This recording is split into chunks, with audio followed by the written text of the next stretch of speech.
Bismillahirrahmanirrahim. Assalamualaikum warahmatullahi wabarakatuh. Oke, pada kesempatan kali ini kita akan membahas cara membaca EKG dengan benar dan cepat. Sebelumnya kita sudah bahas bagaimana penamaan gelombang EKG mulai dari gelombang P, Q, R, S, dan T.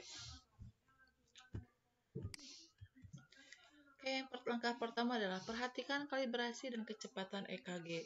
Kalibrasi EKG yang standar adalah 10 mm atau garis miring 1 mV atau 10 kotak kecil untuk 1 mV gelombang EKG.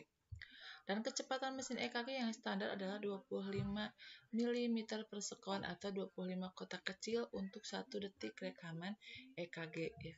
Nah, ini untuk kalibrasinya, ya. Jadi harus ada tanda kalibrasi ini di awal perekaman EKG. Next. Yang kedua, menghitung kecepatan denyut jantung atau heart rate. Kalau misalnya kita lihat secara sekilas, ya lihat dari ini gambaran ininya, ketika dari R ke R ini adalah 6 kotak besar, 1, 2, 3, 4, 5, 6, maka heart rate-nya itu bisa langsung 50 ya. 300 dibagi 6 ya 50.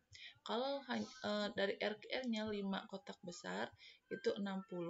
Kalau 4 kotak besar 75, 3 kotak besar 100, 2 kotak besar 150, 1 kotak besar 300. Jadi ini rumus cepat ya untuk menghitung heart rate. Jadi lihat kotak besarnya ya. Kalau 6 berarti 50, 5 60, 475, 3 100, 2 150, 1 300. Heart rate adalah jumlah denyut jantung dalam 1 menit. Jantung orang dewasa normalnya 60-100 kali per menit. Bila kurang dari 60 dikatakan bradikardi, bila lebih dari 100 namanya takikardi. Ini tadi cara cepat menghitung jumlah denyut jantung. Tadi dari R ke R-nya 1 kotak besar berarti 300 kali per menit, 2 kotak besar 150, 3 kotak besar 100 kali per menit, 4 kotak besar 75 kali per menit, 5 kotak besar 60 kali per menit. Itu cara cepatnya ya. Sedang kedua kita menggunakan rumus. Tapi sebelumnya kita harus cek dulu apakah iramanya reguler atau irregular. Reguler itu teratur, irregular tidak teratur. Bagaimana sih yang teratur atau reguler itu? Kita cek dari R ke R, RR intervalnya. Ini dari R ini ke R ini kita cek, kemudian samakan dengan RR ke berikutnya. Kalau jaraknya sama antara R ke R-nya, maka itu dikatakan reguler. Maka rumusnya adalah 1500 dibagi jarak dari R ke R menggunakan kotak kecil. Ya. Kalau kita menghitungnya menggunakan kotak kecil, maka rumusnya 1500 dibagi jumlah kotak kecil.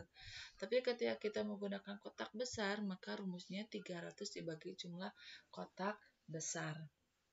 Nah, kalau irregular itu di mana R ke R-nya itu seperti ini panjang, ini pendek. Jadi tidak sama dari R ke R-nya, maka itu dikatakan irregular.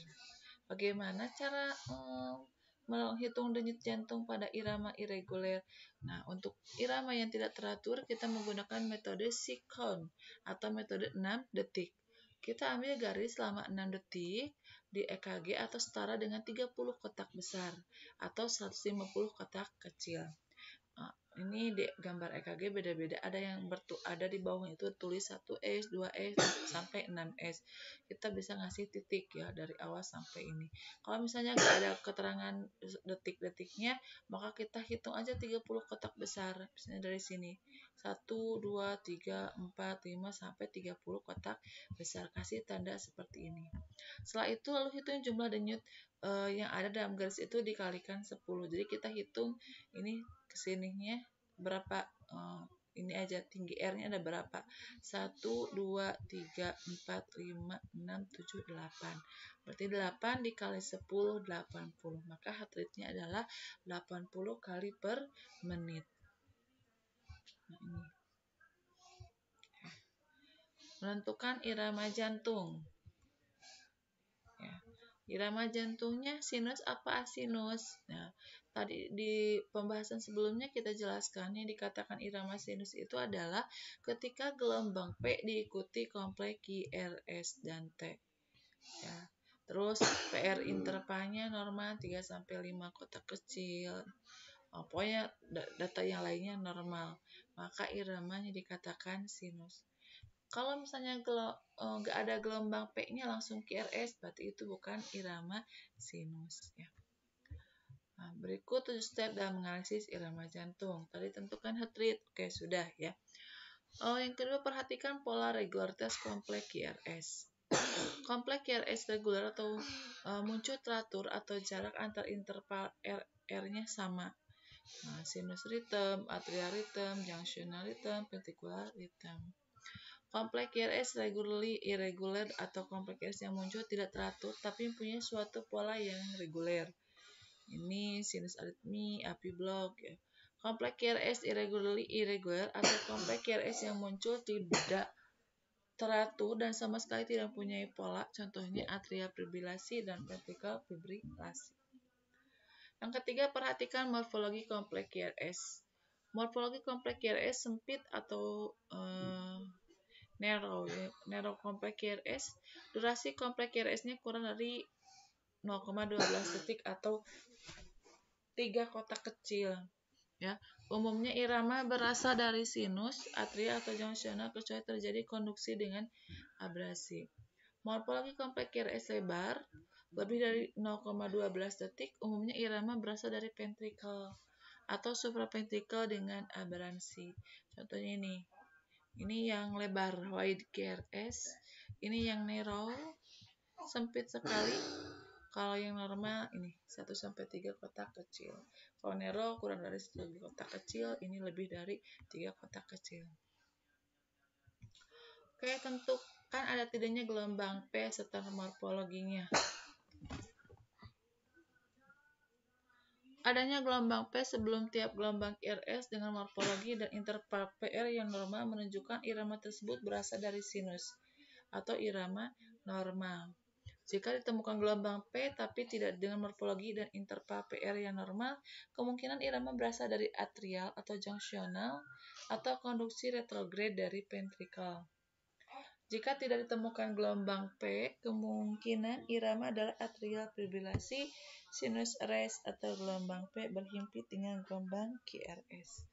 Ya, ini sinusnya di web ada gelombang P ikuti QRST.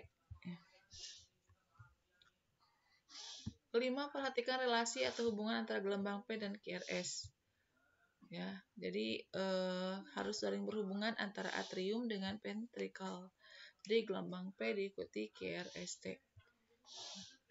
Kalau tidak ada relasi antara atrium dan ventricle, ya berarti kan ada masalah. Contohnya ventricle tachycardia.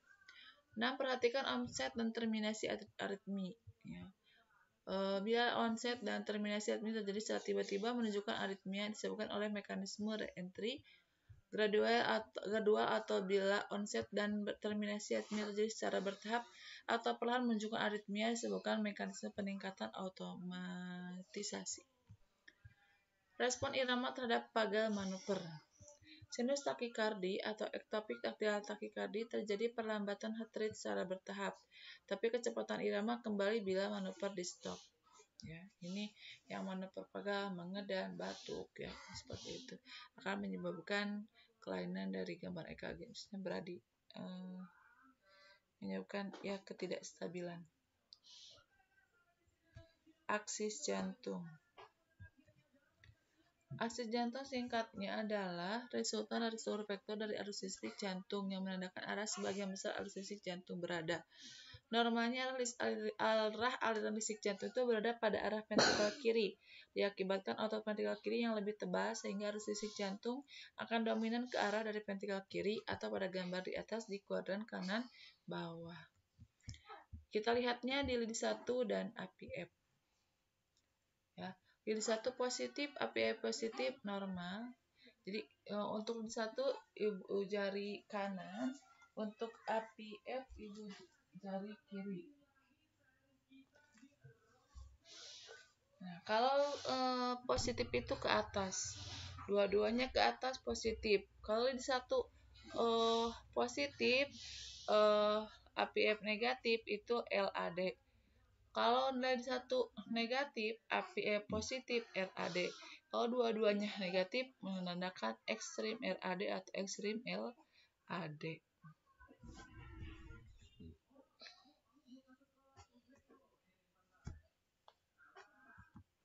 Analisa gelombang pada segmen EKG. Ini gelombang P.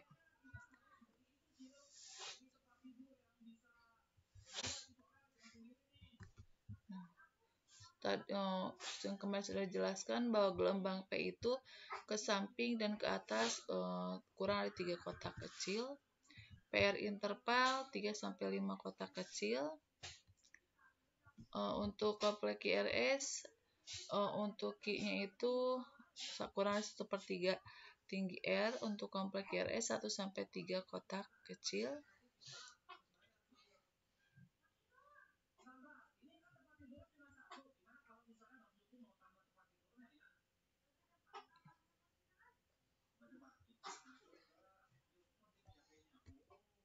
Untuk segmen ST, ini dikatakan segmen ST itu normalnya itu isoelektrik lurus ya, dari sini lurus.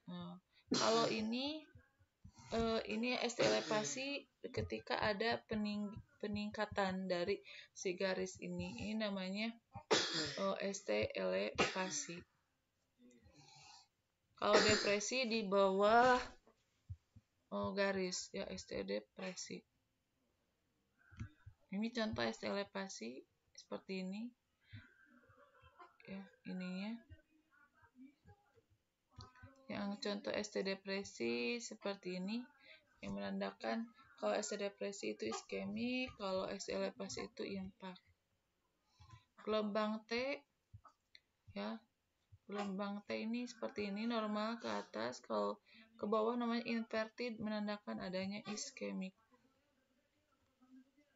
Interval T itu dari awal Q sampai akhir T ini sampai 36 T berarti 9 sampai 12 kotak kecil ya, interval T. Atau setengah dari interval R ke R. Oke, itu untuk pembacaan dari gelombang membaca EKG secara cepat dari mulai penentuan heart rate sampai pembacaan interval T. Itu yang normalnya saja dulu. Nanti untuk yang abnormalnya kita bahas di selanjutnya. Terima kasih. Assalamualaikum.